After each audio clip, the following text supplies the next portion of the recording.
Hai, Tipan di sini dari kelas K321MNR dengan NIM 112117115. Di proyek UAS kali ini dalam mata kuliah kepemimpinan, di sini saya ditugaskan untuk menjelaskan sedikit tentang tokoh dan gaya kepemimpinan di dunia. Untuk yang pertama yaitu definisi kepemimpinan. Kepemimpinan merupakan proses mempengaruhi dan mengarahkan individu atau kelompok untuk mencapai tujuan bersama dalam suatu organisasi. Kepemimpinan melibatkan kemampuan untuk menginspirasi, memotivasi, dan mengkoordinasikan anggota tim dalam mencapai sasaran yang telah ditetapkan. Di sini ada beberapa gaya kepemimpinan, yaitu yang pertama, gaya kepemimpinan karismatik, di mana gaya ini menggunakan daya tarik pribadi, pesona, dan kemampuan komunikasi yang luar biasa untuk memotivasi, mempengaruhi, dan menginspirasi pengikutnya agar mencapai tujuan bersama.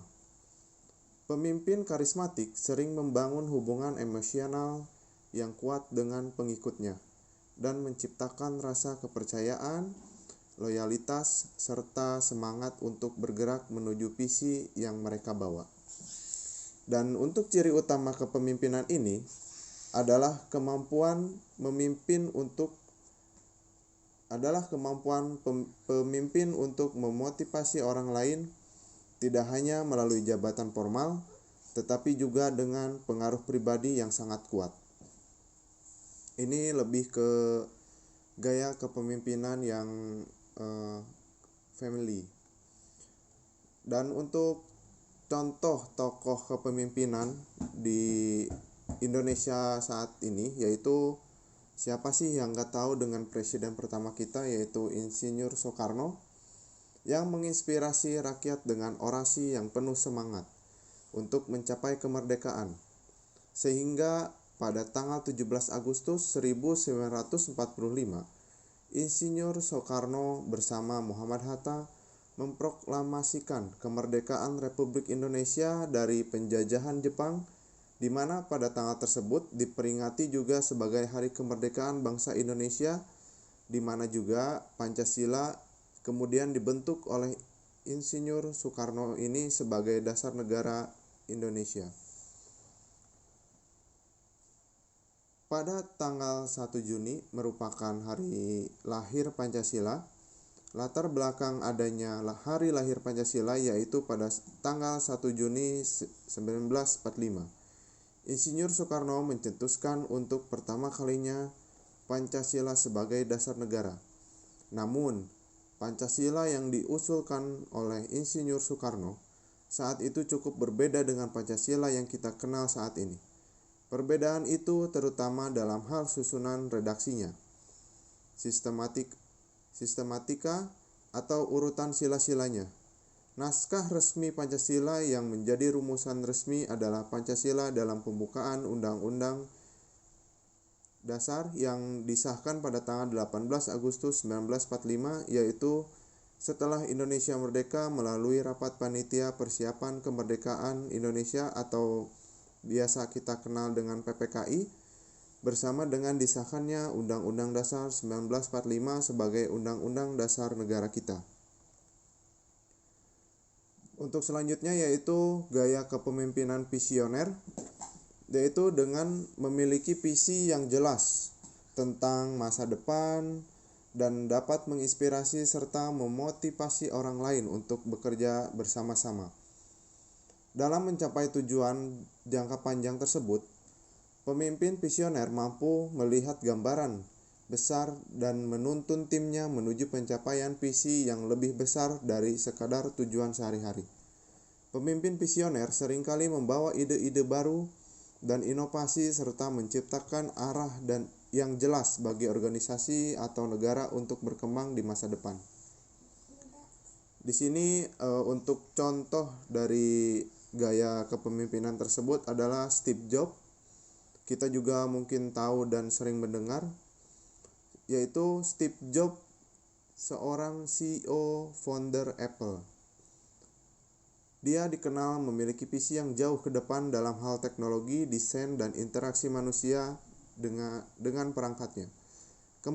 Kepemimpinannya telah mengubah cara dunia dalam menggunakan teknologi dan membentuk masa depan industri teknologi dengan produk-produk inovatif yang menggabungkan seni, teknologi, dan pengalaman penggunanya.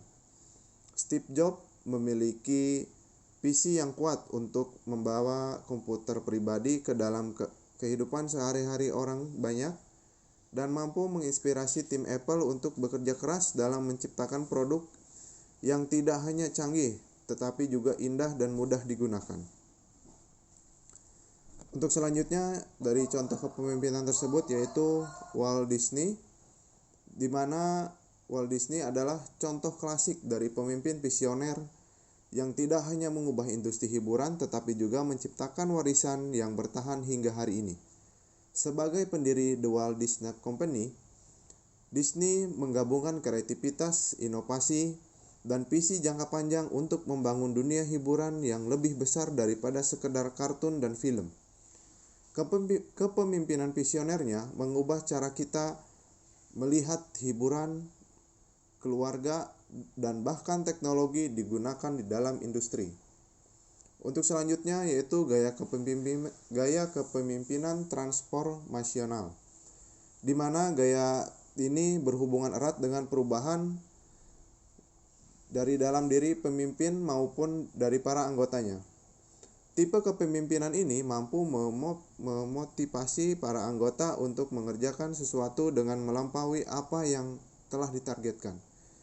Kepemimpinan ini juga umumnya mempunyai anggota yang berkomitmen dengan pemimpin dan yang memberdayakan para bawahannya dengan baik lewat visi dan misi yang serupa. Dan untuk contohnya yaitu Elon Musk, di mana Elon Musk adalah CEO Tesla yang dikenal sebagai pemimpin transformasional. Ia berhasil merubah cara orang berpikir tentang mobil listrik dengan memperkenalkan mobil listrik yang bertenaga, canggih, dan ramah lingkungan. Selain itu, Musk juga merubah cara Tesla menjalankan bisnis dengan memperkenalkan sistem produksi yang inovatif dan efisien, serta membangun jaringan pengisian baterai yang luas.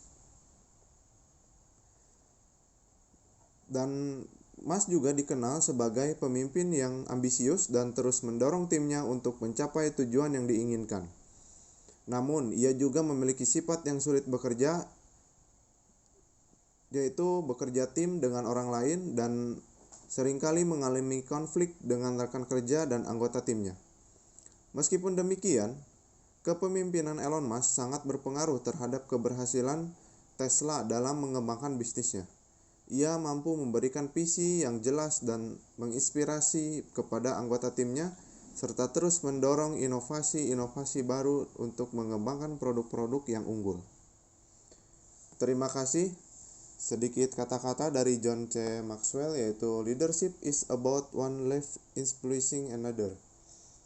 Sekian dari saya, mudah-mudahan bermanfaat untuk kita semua dan lebih mengenal bagaimana cara kita memimpin, apakah kita termasuk dalam dari 3 contoh tadi, apakah atau tidak.